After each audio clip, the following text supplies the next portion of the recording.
Hey guys, tonight we settle into the quiet buzz of the 17th century Ottoman world, where the rich aroma of coffee begins to curl through the narrow streets of Istanbul. You probably won't survive this caffeinated journey without feeling just a little more awake. No promises on that, though. So before you get comfortable, take a moment to like the video and subscribe, but only if you genuinely enjoy what I do here. And hey, drop your location and local time in the comments. It's always fun to see where in the world we're all drifting off from. Now, dim the lights, maybe turn on a fan for that soft background hum, and let's ease into tonight's journey together. You find yourself stepping through a bustling Istanbul street, its cobblestones worn smooth under centuries of feet. The year is sometime in the early 1600s, and the Ottoman Empire, vast and sprawling, pulses with life. Around you, merchants shout over the din of carts and horses. The call to prayer drifts lazily from nearby minarets, and the scent of spices, cinnamon, cloves, and cardamom, mingles with something new, the bitter, dark aroma of roasted coffee beans. Coffee itself isn't exactly brand new to the Ottomans. Its origins trace back to the rugged mountains of Ethiopia and Yemen, but it is just now beginning to weave itself into the daily rhythm of the city. You might imagine the first handful of coffee drinkers as an exclusive club of sorts. Perhaps a few curious scholars or merchants who've sampled the exotic brew during travels to the Arabian Peninsula. But slowly, very slowly, the taste for this rich, bitter beverage spreads. Historians still argue whether coffee was initially embraced purely for its invigorating properties or more for the social rituals it inspired. What's certain is that the Ottoman fascination with coffee grew in part because it was unlike anything people had experienced before. No longer just a beverage, but a new kind of stimulant, capable of sharpening the mind and loosening tongues. You inhale deeply as someone nearby grinds freshly roasted beans with a mortar and pestle, releasing a pungent, earthy aroma that immediately wakes your senses. It's unlike the teas or watered-down wines you might be used to. Coffee is dense, potent, and a little mysterious. Early recipes called for boiling the grounds directly in water, sometimes adding sugar or spices like cloves or cinnamon, ingredients that would come to shape what we now think of as Turkish coffee. A quirky tidbit? Some early Ottoman coffee enthusiasts reportedly believed coffee could ward off evil spirits and improve memory. There's even a story, though likely apocryphal, of coffee being used as an early form of brain tonic, a magical potion to help students cram for exams, centuries before energy drinks ever existed. You watch as a few locals gather around a small brazier, waiting for their cups to be prepared. The atmosphere is informal, but the ritual itself is beginning to hint at something more. A new way to connect, to pause the relentless pace of the city and share a moment of quiet alertness. Of course, this awakening doesn't come without tension. Coffee's stimulating effects unsettled some conservative elements in Ottoman society, and rulers occasionally worried that too much of this new habit might disrupt social order or religious observance. Some clerics questioned whether coffee was halal or permissible, stirring debates that historians still argue over today. But for the growing number of coffee drinkers, these concerns only added to the allure, a little forbidden thrill swirling with the steam of each cup. As night begins to settle, the city feels different, charged with a subtle energy. This is just the dawn of the Ottoman coffee culture, but already you sense the slow, steady pulse of a revolution brewing. Not with guns or swords, but with spoons stirring hot, dark liquid in small, delicate cups. You follow the scent of coffee deeper into the city, where the murmur of conversation and the clink of tiny cups lead you to a modest wooden building with low windows and a steady stream of patrons slipping inside. This is the birth of the coffee house, or Kavahoin, a place where coffee is no longer just a drink, but the centerpiece of a new kind of gathering. It's still early days. These venues are far from the grand cafes you might imagine, but their humble beginnings hint at something bigger, a new social hub forming at the heart of Ottoman life. Inside, the atmosphere is relaxed but focused. You notice groups of men clustered on floor cushions or low benches, sipping their coffee from small, handleless cups called finkens. The air is thick with the sharp smell of coffee and a faint trace of tobacco smoke. The coffee house is an unpretentious place, often nothing more than a single room with a brazier for heating water, wooden tables, and a few shelves stacked with backgammon boards or decks of cards. Coffee houses began appearing in Istanbul in the early 1600s, with the earliest documented opening around 1555. They quickly spread to other cities across the empire, from Cairo to Damascus to Aleppo. You probably won't find a better spot to witness how this simple drink transformed into a cultural phenomenon that still shapes social life centuries later. Historians still argue whether the kahvehane was a natural evolution of Ottoman social traditions or a new invention inspired by earlier Middle Eastern coffee gatherings. Some say it filled a gap between the mosque and the marketplace, a place to socialize outside the strict confines of family or religious life. Others point out similarities with the earlier Mayhanes, taverns serving alcohol, though coffee houses were very deliberately alcohol-free, catering to different social rules and patrons. The quirky thing about these early coffee houses? They quickly became places of news and gossip. In a world without newspapers or instant messaging, coffee houses doubled as information hubs. People came not just to drink coffee, but to exchange stories, hear the latest political rumors, and catch updates from distant parts of the empire. You might even overhear a traveling merchant recounting tales from the Silk Road or a poet sharing verses fresh from the madrasa. You settle in, noticing the gentle hum of debate rising around you. The patrons range from scholars and poets to artisans and laborers, all drawn to the inclusive, if decidedly male, space. Conversations swirl around everything from the latest court intrigues to philosophical arguments. The coffee house is quickly becoming a crucible for ideas, a place where the empire's vast diversity intersects in surprising ways. The brewing rituals themselves are quiet ceremonies, almost meditative. You watch as the coffee maker, often a young man called a kaveti, measures out the grounds, boils water in a khedzve, a small, long-handled pot, and pours the rich black liquid carefully into cups. The process might seem simple, but it carries a weight of tradition and skill that draws admiration.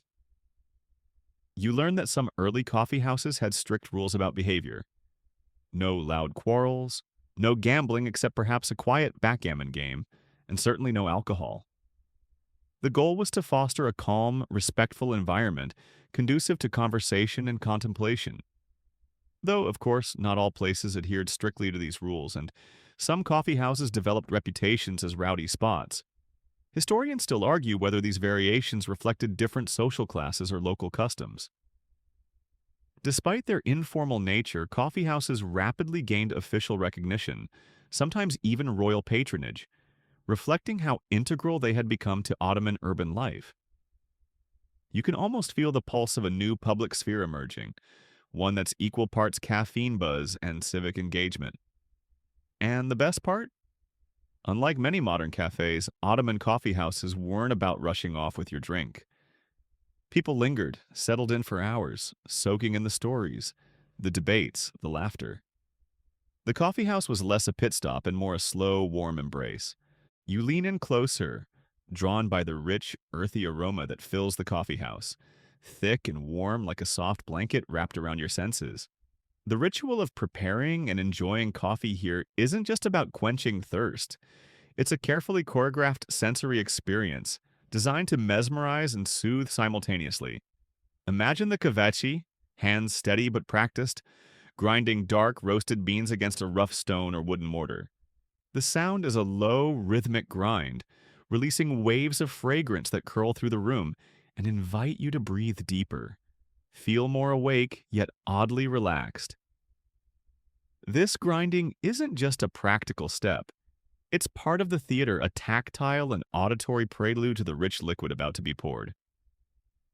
The preparation involves boiling the finely ground coffee directly in water, often with a pinch of sugar added to tame the bitterness. But no milk or cream. Those hadn't yet found their way into Ottoman cups. You watch the kezva, a small, narrow-necked copper pot with a long handle, bubble and hiss as the coffee foams over the edge. The foam, known as kaimaki, is prized as the crown of a well-made cup.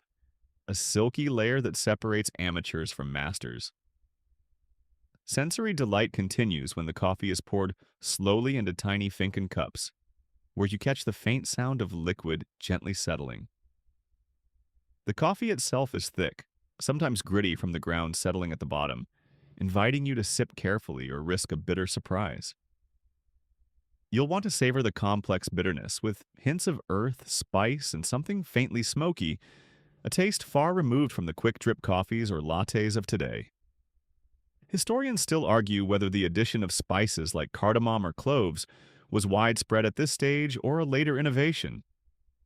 Some records mention spices being mixed directly into the brewing pot, lending an exotic twist to the flavor, while others suggest that pure, unadulterated coffee was preferred. Either way, the sensory profile of Ottoman coffeehouses was a rich tapestry woven through smells, tastes, and textures. And here's a quirky tidbit you might not expect. Coffee grounds left at the bottom of your cup were often read like tea leaves, an early form of fortune-telling called tasseography. Patrons would swirl the last drops, peer into the cup's dark depths, and try to divine future fortunes or the intentions of absent lovers. Not exactly Starbucks behavior, but it added a playful, almost mystical layer to the coffee ritual. This multi-sensory approach to coffee wasn't just about indulgence. It reflected a cultural appreciation for slow, mindful consumption. Coffee houses encouraged patrons to pause and linger, to let the drink awaken the mind and stir the spirit, not just the stomach. The coffee's bitterness was a metaphor for life's complexities, a little harsh but deeply rewarding if savored correctly. You might be surprised to learn that the Ottoman coffeehouse experience also included music and poetry, performed live or recited aloud, blending auditory senses with taste and smell. The coffeehouse was a holistic environment designed to engage multiple senses and social needs at once. The act of drinking coffee here had a ceremonial feel too. Guests were often served by attendants who ensured their cups never ran dry, and the social etiquette around who poured and served reflected hierarchies and relationships within the group. The coffee ritual became a subtle language of respect, status, and hospitality, values central to Ottoman society. So, as you sit with your own steaming cup, imagine the symphony of sensations that defined the Ottoman coffeehouse. The warm glow of the brazier, the rhythmic grinding of beans, the sweet, bitter aroma swirling in the air, and the soft murmur of voices blending into a quiet, caffeinated lullaby. You notice how the coffeehouse feels less like a cafe and more like a bustling crossroads of the city's many social paths. It's not just the aroma or the warm glow of the brazier drawing people in. It's the irresistible pull of a space where different worlds converge. Here in the crowded rooms of Istanbul's early 17th century Kavahan, you find a social melting pot unlike anything else in the empire. Step closer and listen. The voices speak in a dozen different dialects and languages: Ottoman Turkish, Arabic, Persian, even some Greek and Armenian. This blend reflects the empire's vastness, its mosaic of cultures, religions, and classes, all drawn together by the common love of coffee. What's striking is how coffeehouses offered an unusual, if somewhat exclusive, space where these diverse threads could weave together in conversation and companionship. You see scholars in long robes debating philosophy with street vendors still bearing the dust of the city's bazaars on their clothes. Poets recite verses that ripple through the crowd, while merchants argue over prices or recount news from the distant provinces. The coffeehouse becomes a public forum, a place where ideas float freely over the smoke and steam. Historians still argue whether this diversity was truly equal or if it masked deeper social hierarchies. Some argue coffeehouses were more open and democratic than other public spaces, a sort of early civil society where merit and wit could outshine birthright. Others point out that the reality was more complicated. Different coffeehouses served different social strata, and certain groups were excluded or marginalized. But no one disputes that these venues were among the few places where urban life's complex tapestry visibly intertwined. Here's a quirky detail. Some coffeehouses were known for attracting very specific crowds, like the literati or artisans, or even groups of storytellers called medas, who would captivate audiences with their tales. In one well-documented Istanbul coffee house, you might find a group of Sufi mystics quietly contemplating divine truths, while next door, a troupe of shadow puppeteers rehearsed their craft for an evening show. You realize that the coffee house was less a single type of place and more a flexible social institution, adapting to the needs and tastes of its clientele. This adaptability made coffee houses vital to the urban fabric, offering a break from the rigid social structures outside. Most strikingly, these gatherings weren't just idle chit-chat. They were vibrant centers for news, political debate, and cultural exchange. People came here to discuss everything from imperial decrees to local disputes. The Ottoman rulers themselves worried about the power of coffee houses as places where dissent could brew alongside the coffee. Political gossip and even plots were rumored to ferment within these walls, making authorities wary. Despite this, or perhaps because of it, the coffee house embodied a social experiment in mixing people across lines of class, occupation, and sometimes even religion. This melting pot quality helped spread new ideas and create a shared urban culture that transcended individual neighborhoods or ethnic enclaves. So, as you sit back and sip your cup, picture the lively, noisy, sometimes chaotic scene around you. A vibrant cross-section of Ottoman urban life gathering, talking, laughing, plotting, and connecting, all under the low wooden beams of a coffee house that's fast becoming the beating heart of the city's social life. The coffee house, with its steady hum of conversation and clinking cups, isn't just a place for casual chats and poetry recitals. It quietly transforms into a hub of political whispers. As you lean against a wooden pillar, you catch fragments of hushed conversations swirling through the smoke-filled air. Conversations charged with suspicion, ambition, and the ever-present tension of empire. In the 17th century Ottoman world, where direct political participation by the common folk was rare, coffee houses offered an unusual outlet for the expression of opinion. Here, merchants discuss tax policies that pinch their profits, scholars debate the latest court intrigues, and ordinary citizens exchange rumors about the Sultan's latest decisions. This is where news travels fastest, not through official channels, but from mouth to ear, carried on the backs of gossip and coffee steam. Historians still argue whether these gatherings genuinely influenced political decisions or were merely echo chambers for discontent. Some suggest that coffee houses served as breeding grounds for sedition and rebellion, a notion that understandably made the ruling elite nervous.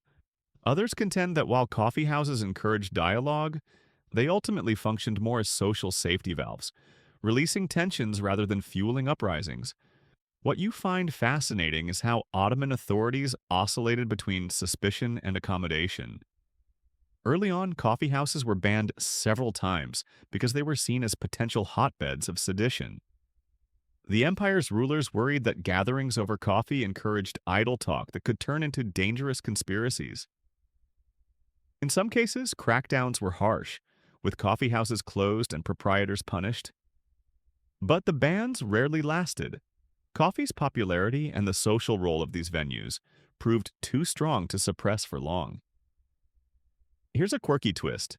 Some coffee houses reportedly had informal spies or informants planted by the authorities. These agents would listen closely, report suspicious conversations, and keep an ear on the crowd. But the patrons, savvy and cautious, developed their own coded language, clever euphemisms, and cryptic jokes to avoid detection. It's as if the coffee house became a secretive theater of political intrigue, where whispers needed decoding. You might also be surprised that some sultans themselves frequented or at least tacitly endorsed coffee houses, recognizing their potential to shape public opinion and create spaces for intellectual exchange. The complex relationship between the state and the coffee house is a dance of control and concession, suspicion and acceptance. In one famous example, Sultan Murad IV imposed strict bans on coffee and coffee houses, even personally patrolling the streets disguised to enforce the rules. Yet, coffee's allure persisted, and subsequent rulers relaxed these harsh measures. Historians still debate whether Murad's crackdowns were motivated by genuine concern over social disorder, or simply a reflection of his authoritarian style. So, as you sit back with your cup, Feeling the buzz of conversation around you, remember, each sip of coffee carries not just flavor but the faint aroma of political tension and the stirrings of social change. The coffee house is a quiet battlefield of ideas, where words can be as potent as any weapon, and every whispered rumor could ripple through the empire's vast corridors of power. The coffee house hums with a different rhythm as evening deepens, and you realize it's more than just coffee fueling this lively space. Around you, the subtle flicker of oil lamps casts dancing shadows on the walls, setting the stage for a variety of entertainments that make these venues something akin to cultural salons. Centuries before hipster cafes and open mic nights became a thing, you find yourself drawn toward a small corner where a shadow puppeteer, the meta or storyteller, prepares his leather figures behind a thin screen. With deft movements, he breathes life into tales of heroes, tricksters, and legends, his voice rising and falling like the cadence of a slow river. The audience leans in, hanging on every syllable, laughter and gasps punctuating the smoky air. This is not just amusement. It's an oral tradition that stitches the community together, connecting the present moment to the empire's rich tapestry of stories. Music drifts through the room too. Musicians pluck the strings of the oud or tap the frame drum, providing a gentle soundtrack that ebbs and flows with the shifting moods of the gathering. You notice some patrons quietly tapping their feet or nodding along, the rhythm coaxing a subtle collective heartbeat from the crowd. Coffee houses were among the first places to host this kind of mixed entertainment regularly, making them cultural hubs that nurtured the arts as much as they caffeinated the masses.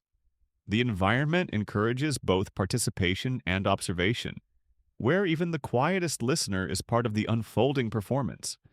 Historians still argue whether these entertainments were originally meant to complement coffee drinking, or if they grew organically from the gatherings themselves. Some suggest the arts became integral to the coffeehouse experience only after patrons sought more reasons to linger longer. Others believe that the very nature of the coffeehouse as a place for social exchange naturally attracted performers eager to share their craft. A quirky detail? Coffeehouses sometimes featured contests of wit and storytelling, where patrons competed for praise and modest rewards. These competitions sharpened tongues and minds alike, turning the coffeehouse into an arena of intellectual play. It's a bit like watching a stand-up comedy night, but with fewer microphones and more poetic flair. You also learn that shadow puppetry, a favorite entertainment, carried hidden layers of satire and social commentary, allowing performers to critique society and authority under the cloak of folklore. This subtle form of dissent flourished in the coffeehouses, where direct criticism of rulers could be dangerous. The atmosphere thickens with camaraderie, and you get the sense that these performances transform the coffeehouse into a stage for cultural survival and innovation. It's not just about escaping daily life, but reflecting and reshaping it through story and song. So, as you sip the last of your coffee and let the music wash over you, picture the layers of laughter, music, and narrative weaving a tapestry that makes the Ottoman coffee house not just a place to drink, but a vibrant space where the empire's cultural heartbeat pulses. As the evening deepens, you can't help but notice one thing. This entire world of coffee houses is decidedly male. You're surrounded almost exclusively by men, young and old, scholars and laborers, poets and merchants, each deeply engaged in the ritual of conversation, coffee drinking, and entertainment. This male dominance isn't accidental. It's woven into the fabric of Ottoman society and the very design of these spaces. Coffee houses functioned as social arenas where men gathered not just to drink coffee, but to network, exchange news, and engage in debates. For many, especially urban men, the coffee house was an extension of the public sphere where business deals were struck, alliances formed, and reputations built. It was also a place to unwind away from the domestic demands of home life, a break from the expectations and obligations tied to family and household. Historians still argue about how exclusive these male-only spaces truly were.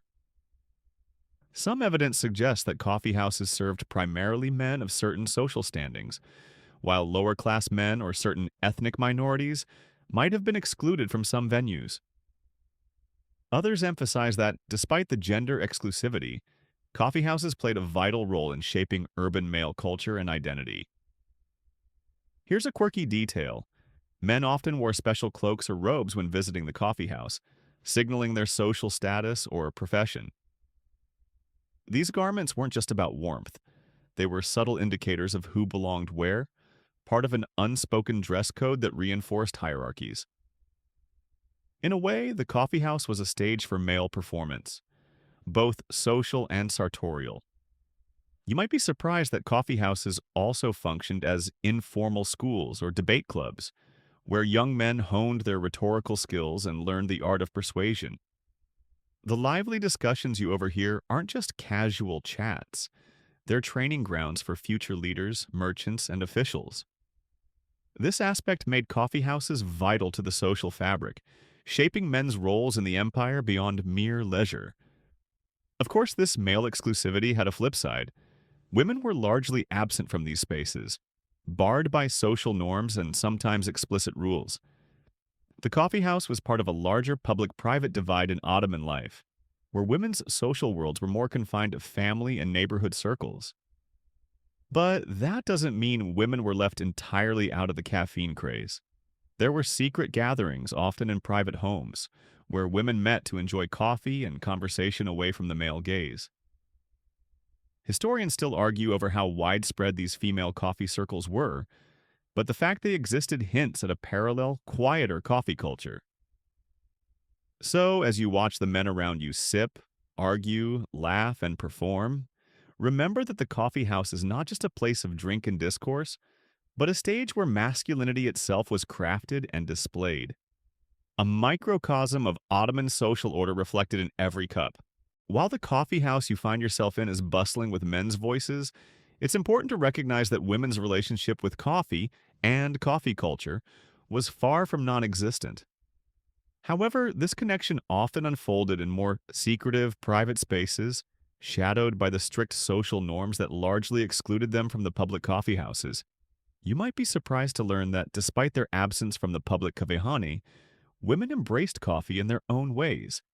Coffee was served in the home during family gatherings or special occasions, often prepared with the same care and ritual as in public venues. Some women hosted exclusive gatherings, what you could think of as women's coffee circles, where they shared not only the drink but stories, news, and advice in a safe, familiar environment. Historians still argue how widespread and organized these female coffee gatherings were. Some suggest they were common in wealthier households or among certain urban classes, while others see them as more isolated, localized phenomena. Either way, these gatherings offered women a taste of the social stimulation and cultural exchange that their male counterparts enjoyed in coffeehouses. You might find it quirky that, in some regions, women were even known to prepare and sell coffee, acting as the behind-the-scenes artisans of the trade. Yet they did this largely out of the public eye, since the coffee trade and consumption in public spaces were dominated by men. In certain cases, women brewed coffee infused with local herbs or spices, adding their own flair to the traditional Ottoman cup. You also hear whispers of rare occasions when women were allowed, or perhaps snuck in to public coffeehouses. These were often special events or places where the usual rules bent a little, although such moments were exceptions rather than the norm. It's as if the coffeehouse walls, thick with smoke and social convention, sometimes crackled with the possibility of a different kind of social mixing. Gender divisions in coffee culture reflect broader social structures in the Ottoman Empire, where public and private spheres were carefully delineated. Women's exclusion from coffeehouses wasn't simply about coffee itself, but about controlling the flow of social interaction and maintaining societal roles. Yet, the subtle defiance in women's private coffee rituals hints at a quiet push against these boundaries. So, as you imagine the smoky male gatherings around you, also picture the parallel world of women quietly sipping their coffee in ornate courtyards or cozy rooms, weaving their own networks of connection and culture, a hidden echo of the public coffeehouse's lively bustle. And as the coffee aroma swirls around you, there's an undercurrent of tension you can almost taste. a societal unease with this new social institution that seemed both harmless and unsettling. Coffeehouses, despite their charm and growing popularity, were repeatedly targeted by Ottoman authorities, who viewed them with a mix of suspicion and fear. Bans on coffeehouses were imposed multiple times throughout the 17th century, reflecting the authorities' concerns that these venues were hotbeds of dissent, idleness, and potential sedition. The notion that common men gathering, fueled by coffee and conversation, could foment unrest was enough to prompt harsh crackdowns. Coffeehouse closures, raids, and fines became part of the social landscape, with the state swinging between repression and reluctant tolerance. Historians still argue whether these bans were primarily about controlling political dissent, or if they reflected broader anxieties about social order and morality. Some see them as attempts to curb what rulers perceived as dangerous freedoms, gathering, speaking freely, and sharing ideas without oversight.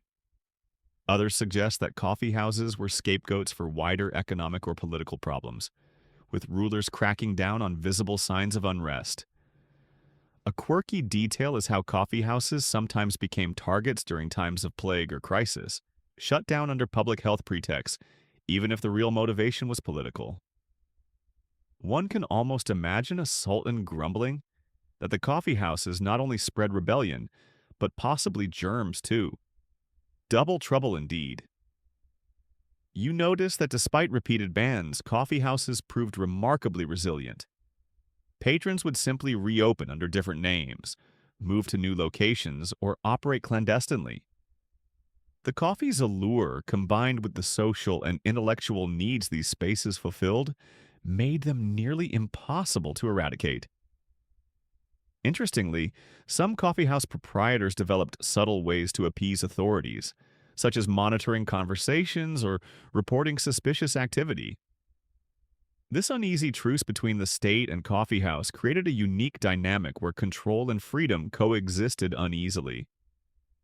The authorities' distrust also fueled rich folklore and satire, with coffeehouses often depicted in stories as dens of vice and conspiracy, an image that, ironically, only added to their mystique. You might chuckle imagining how every coffeehouse in the city could be painted as a lair of revolutionaries plotting over tiny cups. So, as you sip your coffee, consider the delicate dance between power and the people. A dance played out in smoky rooms where the price of freedom was measured in whispers and shared sips, and where the resilience of coffee culture quietly defied every attempt to stifle it. You step into the coffeehouse again, this time paying close attention to its physical space. The architecture and design that shape not just how the place looks, but how it feels to be inside. The atmosphere here isn't accidental. It's carefully crafted to invite you in, to make you linger over each cup and conversation. Most coffeehouses are modest in size, often just a single room or a small cluster of rooms. The walls are typically whitewashed or plastered, and windows are low, filtering in soft, diffused light that mingles with the glow from hanging oil lamps or braziers. This gentle illumination creates a cozy, intimate vibe, a refuge from the hustle and noise of the city outside. Floor seating dominates. Large carpets or rugs spread across the floor, with cushions and low benches inviting patrons to sit cross-legged or recline as they sip their coffee. This arrangement encourages relaxed, informal gatherings, blurring the lines between host and guest, master and visitor. The closeness of seating fosters easy conversation, making it feel like you're part of an intimate circle, even in a room full of strangers. You notice simple wooden shelves lining the walls, holding trays of brass coffee pots, delicate function cups, and sometimes collections of backgammon sets or decks of cards. These items aren't just decor. They are essential tools of the coffeehouse ritual and symbols of hospitality and leisure. Historians still argue about how much variation existed between coffeehouses in different parts of the empire. Some suggest that urban coffeehouses were more elaborately furnished and designed to appeal to wealthier patrons, while rural or working-class venues were simpler and more utilitarian. Either way, the core features, a warm hearth, intimate seating, and a quiet space for socializing, remained consistent. A quirky architectural tidbit. Some coffee houses featured small niches or alcoves for musicians and storytellers, designed to project sound across the room without overpowering the conversation. It's like the earliest version of acoustic engineering, all done with wood and plaster. The layout also reflected social dynamics. Seating arrangements often indicated status or roles within the group. Elders or respected guests might occupy prime spots near the fire or the entrance, while newcomers or servants took the less desirable corners. The spatial design subtly reinforced social hierarchies, even as it encouraged communal interaction. You might find it charming that many coffee houses lacked clocks, leaving patrons unaware of time passing, lost instead in the rhythm of conversation and coffee drinking. It's as if the architecture itself conspired to slow life down, turning the coffee house into a timeless bubble amid the city's chaos. So, as you sink onto a cushion and feel the soft carpet beneath you, the flicker of lamplight warming your face, imagine how the very walls around you are part of the Ottoman coffee house's quiet magic, shaping not just how you drink coffee, but how you experience the world.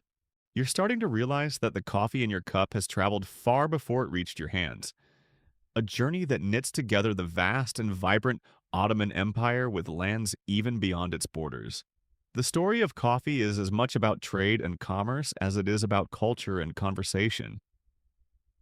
The coffee beans you're sipping were grown in the rich volcanic soils of Yemen and the Arabian Peninsula, where coffee cultivation began centuries earlier. From there, they were transported by caravan across desert routes, through bustling port cities, and onto merchant ships that threaded the seas.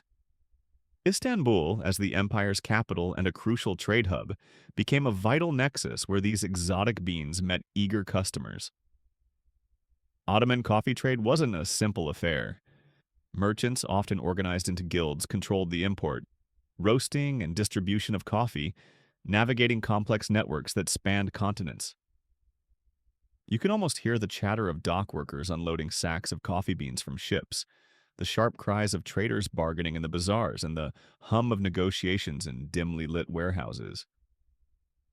Historians still argue the extent to which the coffee trade influenced the empire's economy versus its cultural life. Some argue coffee was a minor commodity compared to spices or silk, while others highlight its strategic importance in linking far-flung regions and fostering commercial ties.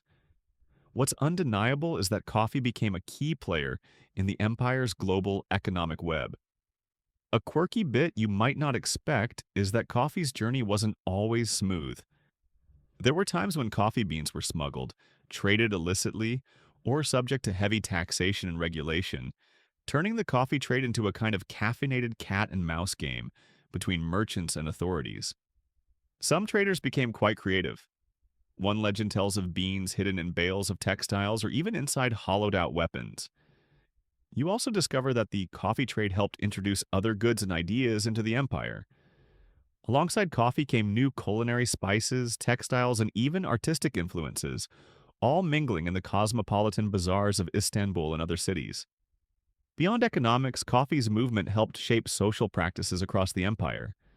As coffee houses sprouted in distant provinces, they linked disparate communities through shared tastes and rituals, creating a pan-Ottoman cultural network. The humble coffee bean, in this sense, became a symbol of connection across ethnic and religious divides. So, as you savor your coffee, remember, it's more than just a drink. It's the product of an intricate dance of trade, travel, and cultural exchange, binding the vast Ottoman Empire to the wider world in a delicious aromatic thread. The murmur of voices in the coffee house shifts as you notice how language itself seems to take on a new life here. These venues aren't just places to drink coffee, they're crucibles where storytelling, poetry, and even new forms of expression bloom. Words float through the air like the steam from your cup, connecting patrons through shared stories and vibrant language. You hear poets reciting their verses, their voices weaving rhythms and rhymes that capture the empire's grandeur, everyday life, and human emotions. Some verses are improvisational, crafted on the spot, engaging the crowd with clever wordplay or sharp wit. The art of verbal dexterity is celebrated here, and a well-told poem can earn as much respect as the finest coffee. Historians still argue about how much these coffeehouse performances shaped Ottoman literature or whether they mainly reflected existing traditions. What's clear is that coffeehouses became important forums for the oral transmission of culture, fostering a unique blend of classical and popular styles. They also helped spread new literary forms like the popular qasida or ghazal among audiences who might otherwise lack access to formal education. You might find it quirky that coffeehouses developed their own slang and idioms, a kind of coffeehouse vocabulary that reflected the humor, social dynamics, and sometimes the coded political talk of the patrons. Words related to coffee and the rituals around it often became metaphors for wider social and intellectual themes. For example, like to spill the coffee could mean to reveal secrets, while the foam on top referred to someone's superficial charm. Storytellers called metas also performed here, spinning tales that combined humor, moral lessons, and local gossip. Their performances were lively, interactive affairs that could last hours with audiences laughing, gasping, and sometimes even joining in. Beyond entertainment, the coffeehouse was a place where literacy and storytelling bridged social divides. Artisans, laborers, and scholars all gathered to listen, learn, and share, creating a dynamic oral culture that complemented the empire's rich written traditions. The social nature of these verbal exchanges meant that stories and poems often evolved with each telling, creating a living, breathing literary tradition that adapted to the needs and tastes of the audience. It's like a medieval podcast, constantly refreshed and reshaped by its listeners. So, as you sip your coffee, imagine the swirl of words around you, poems, stories, jokes, mingling with the aroma of roasted beans, each cup a catalyst for cultural expression and connection in the heart of the Ottoman Empire. The atmosphere in the coffeehouse softens as you notice a quieter, more contemplative group gathered in a corner. Men in flowing robes, their eyes half closed in thought, their voices low and deliberate. Here, the spiritual side of the coffeehouse reveals itself, intertwining the earthy ritual of coffee drinking with the mystical traditions of Sufism. Sufi orders, known for their devotion to spiritual ecstasy and poetic expression, found in coffeehouses a place to meet, reflect, and share their teachings. The ritual of coffee drinking resonated with their practices. The careful preparation, the communal sharing, and the slow, mindful savoring mirrored the meditative aspects of their faith. Historians still argue the degree to which Sufi thought influenced the broader coffeehouse culture. Some see Sufism as central to the coffeehouse's early development, while others suggest that coffeehouses gradually adopted Sufi-inspired rituals and language over time. Either way, the spiritual undertones added depth to what might otherwise seem like mere social gatherings. A quirky detail: some Sufi practitioners believed coffee had a spiritual power that could help awaken the soul, much like it awakened the body. There are stories of dervishes using coffee to maintain alertness during long nights of prayer and meditation, turning the drink into a sacred aid for spiritual discipline. The coffeehouse thus became a hybrid space, a place where the mundane and the mystical coexisted. While ordinary patrons engaged in lively debates or listened to entertainers, the Sufi corners offered quiet refuge and moments of transcendence. This blend of worldly and spiritual pursuits gave the coffeehouse a unique character. You might be surprised that some of the poetry and music performed in coffeehouses had strong Sufi influences, with themes of divine love and union woven through their verses. These artistic expressions became a subtle form of spiritual teaching, accessible to all who gathered regardless of their level of religious knowledge. The presence of Sufis also complicated the authorities' view of coffeehouses. While some rulers saw these gatherings as subversive, others recognized the positive role of spiritual practice in maintaining social order and stability. So, as you cradle your cup and listen to the soft chants and poetry drifting through the room, imagine the coffeehouse as a crossroads of body and spirit, a space where the bitter taste of coffee sharpens both the mind and the soul, nourishing more than just your thirst. The lively energy you felt in the coffeehouses begins to shift as the 17th century moves toward its close. You sense a gradual transformation, subtle but significant, in how these spaces function and how they fit into the changing Ottoman world. The coffeehouse that once seemed a symbol of vibrant urban culture starts to feel the pull of modernization and new social currents. As the empire confronts internal challenges and external pressures, coffeehouses begin to reflect broader societal changes.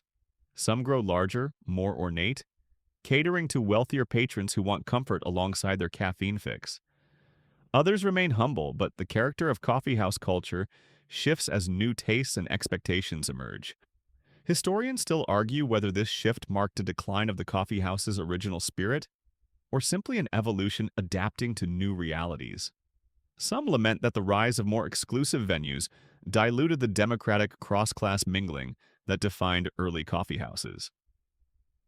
Others see these changes as part of the empire's natural modernization, with coffeehouses becoming spaces of leisure and refinement rather than political ferment.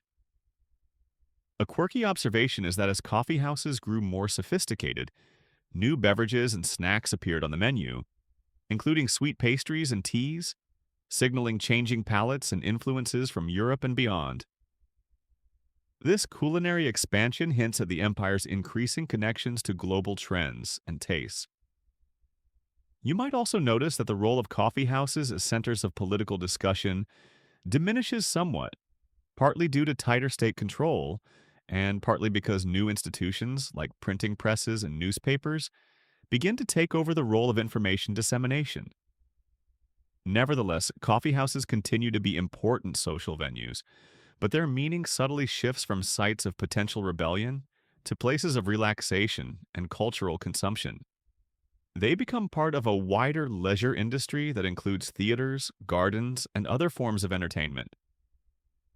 You can imagine the bittersweet feeling of old patrons watching the change unfold, wondering if the coffeehouse magic of spirited debate and mingling would survive the tide of modernization. Meanwhile, younger generations might embrace the new styles and comforts without the same passion for political discourse. So, as you sip the last drops of your cup, feel the coffeehouse at this moment of transformation, poised between tradition and change, a mirror to the evolving Ottoman world, still warm and inviting but quietly reshaping itself for the future. As you trace the legacy of these 17th century Ottoman coffeehouses, you begin to see their ripple effects stretching far beyond the empire's borders, and centuries later. The simple act of gathering over a cup of coffee sparked social innovations that echo in modern cafes worldwide, influencing how we meet, converse, and even think about community today. The Ottoman coffeehouse model, with its emphasis on social interaction, intellectual exchange, and entertainment, laid the groundwork for the European coffeehouses that followed in the 18th century. These later cafes in cities like Vienna and London adopted the idea of a public space where diverse groups could congregate, debate politics, share news, and enjoy performances. The ripple effect is astonishing. Coffeehouses helped catalyze early forms of civil society and public discourse across the Western world. Historians still argue about the exact pathways of influence, with some emphasizing direct trade and diplomatic contacts, and others pointing to more subtle cultural exchanges. Regardless, the Ottoman coffeehouse's role as a prototype for modern cafe culture is widely recognized. A quirky legacy? The fortune-telling from coffee grounds you saw in Ottoman cafes lives on today as a charming cultural tradition. In Turkey and parts of the Middle East. And that unique ritual continues to fascinate tourists and locals alike, blending history, superstition, and social fun. You might be surprised how deeply the coffeehouse tradition has shaped urban life, not just as places to drink coffee, but as spaces for fostering social bonds, creative expression, and political dialogue. The ethos of the Ottoman coffeehouse persists in the vibe of your favorite local cafe, where the blend of caffeine, conversation, and culture creates a uniquely human experience. As you finish your cup, you realize that the quiet world of the 17th century Ottoman coffeehouse was far from boring. Instead, it was a vibrant stage for the social dramas and cultural rhythms that continue to pulse through our own modern lives. From those smoky rooms centuries ago flows the spirit of connection and curiosity that keeps coffeehouses alive and buzzing today. Now, as the night deepens and your eyelids grow heavy, imagine the soft flicker of lamplight in a quiet Ottoman coffee house, the gentle murmur of voices fading into a peaceful hum. The aroma of coffee lingers in the air, a warm, comforting presence that wraps around you like a familiar blanket. The lively debates, the laughter, the music, all dissolve gently into silence, leaving only the steady beat of a calm heart. Remember that these simple gatherings, rooted in centuries past, connect us across time and space. They remind us that even in the quietest moments, there is a world of stories, dreams, and shared humanity waiting to be discovered. So, breathe deeply. Let the warmth of your cup seep into your soul and feel the timeless comfort of a space where the world slows down just enough for you to rest. Good night, and may your dreams be as rich and layered as the coffee you've just savored.